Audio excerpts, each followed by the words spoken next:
Hello class 8th. I hope all of you are good. All of you are fine at your homes. And today I will be discussing the second part of the chapter The Selfish Giant.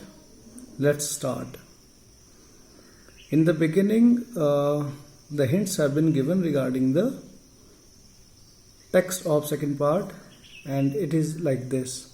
To celebrate the return of children, trees covered themselves with birds and blossoms.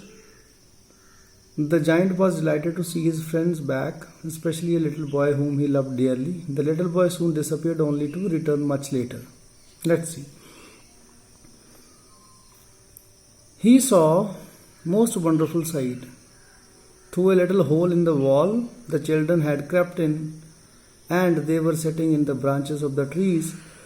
In every tree that he could see, there was a little child, and the trees were so glad to have the children back again that they had covered themselves with blossoms and were waving their arms gently. In the previous part that we had discussed that the giant had listened to a very sweet music, and actually it was the music produced by a singing bird.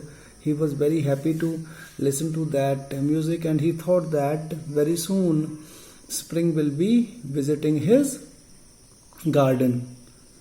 And then after this happened, what we are going to discuss. He saw the most wonderful sight outside. After that, he saw the beautiful sight outside his room in the garden. But did he see that through a little hole in the wall, because he had erected a wall around his garden, and there was some hole in that wall, and through that hole of the wall, the children had entered in. They had crept in his garden, and they were sitting in the branches of the trees. In every tree he could see there were a little child. On all the trees there were children. In each tree a little child was sitting. And the trees were also very happy. They were very glad to find the children back in the garden. And the trees had covered themselves with the blossoms. Means there were flowers, there were new leaves on the trees now, after the return of the children, and were waving their arms gently. Trees were waving, moving their arms, their branches very gently. You can see here like this, from his home, from his cottage, the giant is looking at the children, and children are enjoying on the branches and the trees. What else had been the change? We will be seeing here in this text. Above the children's heads, the birds were flying about, twittering with delight, and flowers were looking up through the garden and through the green grass and laughing. So the trees were waving their hands, their branches above the children's heads, and birds were also flying there in the garden, and they were also twittering, they were chirping, they were singing with happiness, and flowers were looking up through the green grass, and they were very happy, they were laughing. It was a lovely scene. Only in one corner it was still winter. In one corner of the garden there was still winter. It was the farthest corner of the garden, and it was the farthest corner. Means farthest, very far from the cottage of the giant. Okay, and there was still winter, and in it was standing a little boy, and in that corner he could see that a little boy was standing. He was so small that he could not reach up to the branches of the tree, and he was wandering all around it, crying bitterly. So that child wanted to touch the tree, he just wanted to sit on the tree, but he was so small that he could not reach up to the branches of the tree. That is why he was wandering, he was roaming, he was moving around the tree, and he was also crying very bitterly. The poor tree was still covered with frost and snow, and north wind was blowing and roaring above it. All those characters of the winter, they were still found in that corner, and above that tree. What were those characters? They were frost and snow. They were still there in that corner. North wind was still blowing. It was roaring above the tree. And climb up, little boy, said the tree. The tree was asking the boy to climb up. And it bent its branches down. It even took its branches down so that the child could touch them. It bent its branches, bent. It bent its branches down as low as it could, but the boy was so tiny, he was too tiny. Child was too tiny that he could not touch the branches of the tree. Then, after looking at giant's heart melted, and he looked out. How selfish I have been, he said. Now I know why the spring would not come here. I will put that poor little boy on the top of the tree, and then I will knock down the wall, and my garden shall be the children's playground forever and ever. He was really very sorry for what he had done. Means he had understood that he had committed a mistake by not allowing the children to come inside and play inside his garden. His heart melted, and he said to himself that he was very selfish man, and he now understood. He had now understood that spring. He had understood the reason of. He had understood the reason why the spring had not visited his garden.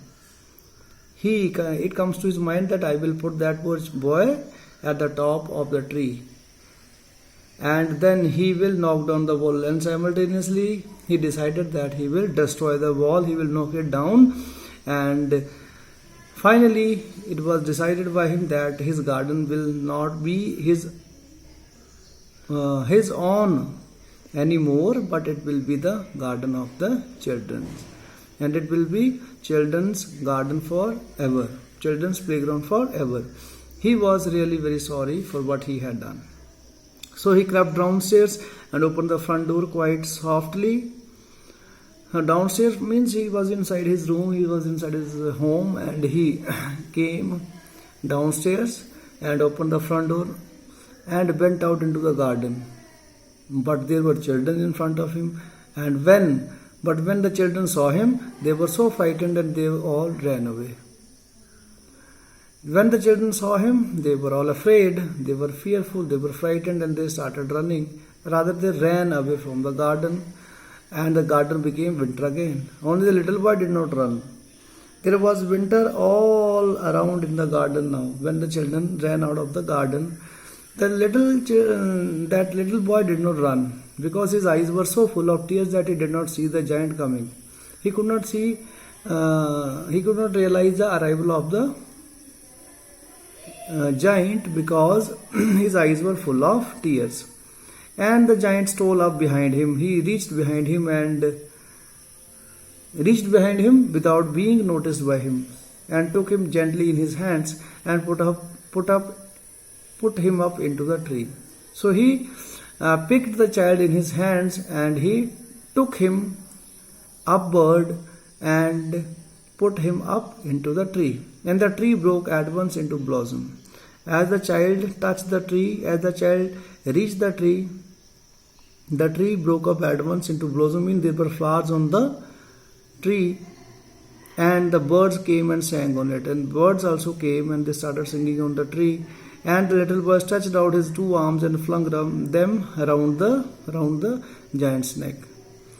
Then the child was so happy that boy put his arms around the neck of the giant, and he also kissed the giant. And the other children, when they saw that the giant was no wicked any longer, the children who had run away, when they saw that the giant is not any more wicked, he is not now bad, then they came running back. Other children also started running back.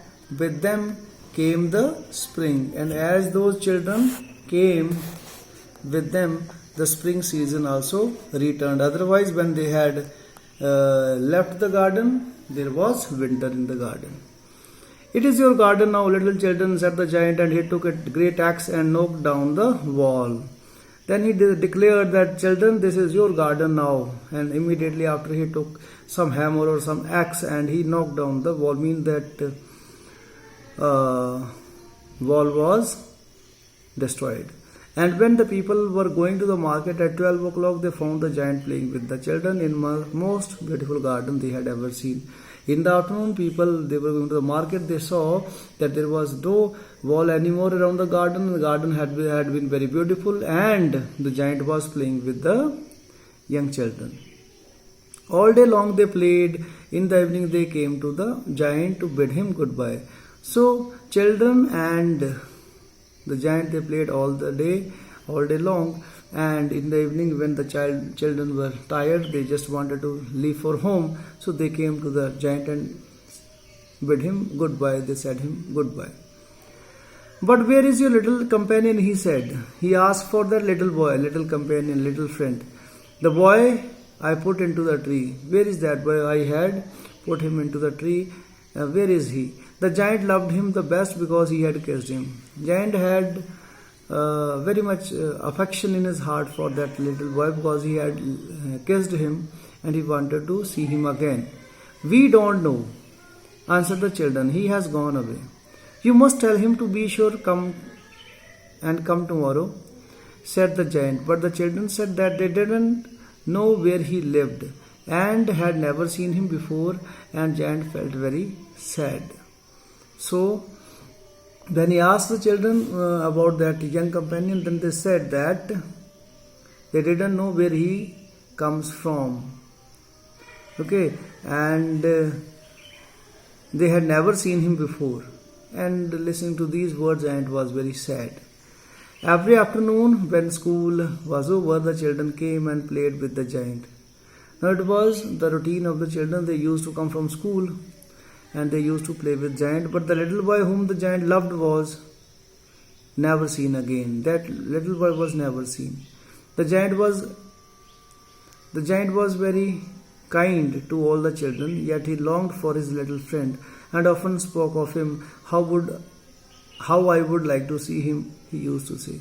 Means he was very kind. He used to enjoy the games with the children, but he always remembered that little boy, and he used to talk about him oftenly, and he was very much curious to see him. He was very much anxious to see him. In this way, years went by. And the giant grew very old and feeble. The giant got very old and he was also feeble. Now feeble means very weak, and he could not play about anymore. So he sat in huge armchair and watched the children at their games and admired his garden. So now he didn't play with children. He used to sit on his armchair, as you can see in the picture, and he only used to watch the games of children, and he used to praise his own garden. "I have many flowers," he said. "I have many beautiful flowers." Now here we can say beautiful flowers, he may be referring to the young children, as well as other flowers also were there in the garden. "So I have many beautiful flowers," he said, "but the children are the most beautiful flowers at all." Yeah, there are so many flowers in the garden, but the children, they are the most beautiful flowers. One winter morning he looked out of his window as he was dressing. He might be wearing the clothes, and he looked outside the window. It was winter season. It was morning time. He did not hate the winter now. Now he was not having any hate for winter season, for he knew that it was merely the spring asleep. He had understood, he had realized that this is the time for the spring to take rest, to sleep, and that flowers were resting and the flowers are also resting. As soon as spring will come, winter will go and the flowers will be out. So it was winter season. Suddenly he rubbed his eyes in wonder and looked. He was surprised to see something. He rubbed his eyes in wonder and he looked. He kept on looking at something. What was it? It certainly was a marvelous sight. It was really a very beautiful sight. In the farthest corner of the garden was a tree quite covered with a lovely white blossoms. He was talking about the same corner of the garden, which was the farthest corner of the garden. He looked at that, and what did he see? That tree on that farthest corner, it was covered with the lovely white blossom. Mean there were beautiful white colored flowers on that tree. Its branches were golden, and silver fruit hung down from them. And from the branches he could see silver colored fruits. And underneath beneath under. It stood the little boy he had loved. And again he saw that young boy, that little boy, he was again standing there under that tree. Downstairs ran the giant in great joy. Now he was so happy because he was so much anxious to see him, and today he had got that opportunity. So he ran in great joy towards the child and out into the garden. He hastened across the grass. Hasten means he ran very hurriedly towards that farthest corner. Downstairs across the he hastened across the grass and came near the child. Hurriedly he went through the grass and he reached near the child. And when he came quite close, his face grew red with anger. When he reached near the child, he was angry. His face was red with anger. And he said, "Who hath dared to wound thee? Who hath dared to wound thee?" Wound thee means you. This is Old English word for you. Thee, thou, thine. Bound means injured. Who has dared to injure you? Who has dared to hurt you? Means that child was injured, and when he saw the injury, he got very much angry. Where was the injury? For on the palms of the child's hands were the prints of 2 nails. Palms, that is the middle part of the hand, right? On the palms, hatheli. On the palms of the child's hands were prints of 2 nails. Means his palms were wounded, his were injured, and there were marks of 2 nails. Somebody had pierced nails in his hands, and the prints of 2 nails were on the little feet. And there were prints mean marks of 2 nails even on his feet. He said, "Who hath dared to wound thee?" cried the giant. Again he said, "Who has dared to injure you? Tell me, that I may take my big sword and slay him." Slay him means kill him, to murder him. So I will be taking my big sword and I will kill that fellow who has hurt you. Here we can see the giant is lying under the tree and blossoms are all above him. Let's see what happened. "Nay," nay means no, answered the child. Answered child him, "No, no one has hurt me. Nobody has injured me. But these are the wounds of love." He said that these are the injuries of love. "Who art thou?" said the giant. Giant asked him, "Who are you?" And a strange awe fell on him. Awe means fear. And suddenly he was fearful and he knelt before the little child. Knelt, to sit on the knees. Okay, he was on his knees and he was bowing his head before the little child.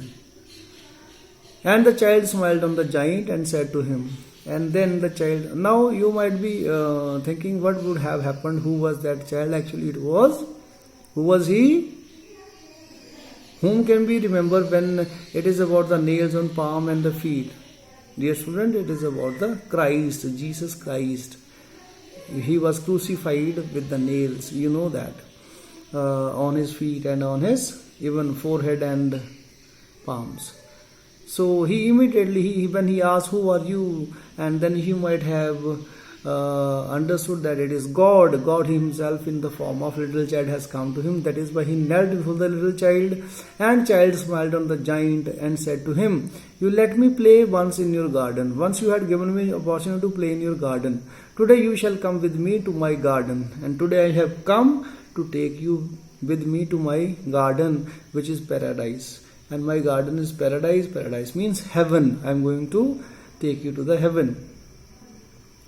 And when the children ran in that afternoon, they found the giant lying dead under the tree, all covered with the white blossoms, as we had seen here. Yes. Okay.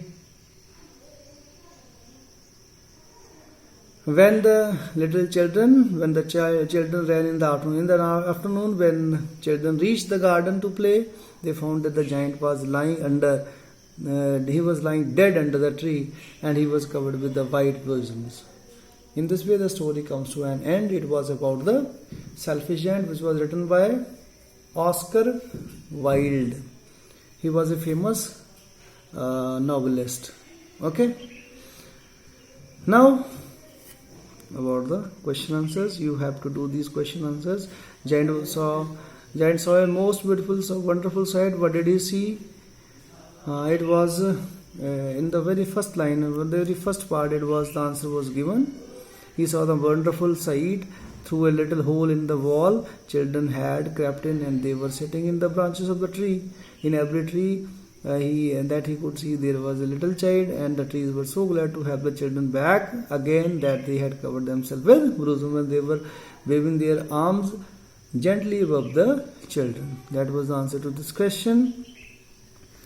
Then, what did he realize on seeing it? He realized that he was very selfish, and that he did not allow the children to play in his garden, and he decided that he will destroy that wall around the garden. Describe the first meeting of the little boy and the giant. We know he saw that a little child was trying to reach the tree at the farthest corner of the garden, but he was so tiny that he could not do it. So he goes to help him, and he picks him up in his large hands, and he makes him sit on the top of the tree. Describe their second meeting after long intervals. In the second meeting, he saw it was the winter morning, and when he saw that the child was there, the tree was full of white flowers as well as blossoms, and silver fruits were hanging from the tree, and under that the little child was standing. He reaches him, and he found that the child was injured. Then he asked who has dared to injure him. Then the child, they both talk about, okay, and the child told him that you had given me an opportunity to play in your garden once. Now I have come to take you to my own garden, which will be a paradise. And this way, after that, the giant dies. Describe second meeting. Fifth question: the giant lay dead, all covered with white blossom. What does this sentence indicate about the once selfish giant? This is all about the death that fellow who had been very selfish. Now he was totally changed fellow. He had handed over the garden to the young children. They enjoyed their games there daily after the school was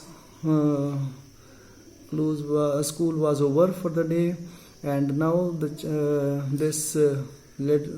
selfish giant who had handed over the garden to the children, he was taken to the garden of God by God himself.